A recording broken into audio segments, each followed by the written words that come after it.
Malakpet RUB के पास water logging हो रहा। वो बारिश समय में वो पूरा वाटर इधर रुकने के बाद वो गाड़ी नहीं चला रहा, इसलिए घंटों का घंटा वो ट्रैफिक जमा हो रहा। ट्रैफिक डाइवर्शन करने के लिए इधर ये metro rail dividing line opening कर रहा हूँ।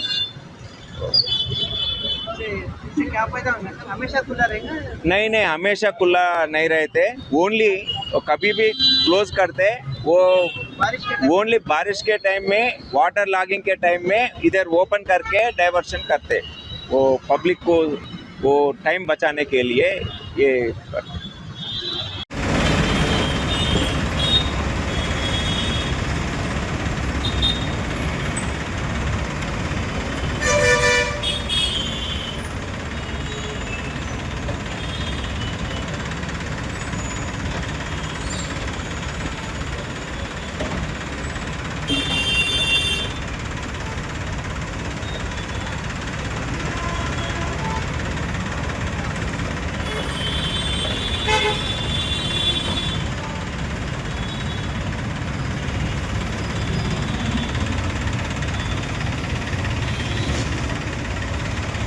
चैनल है टाइगर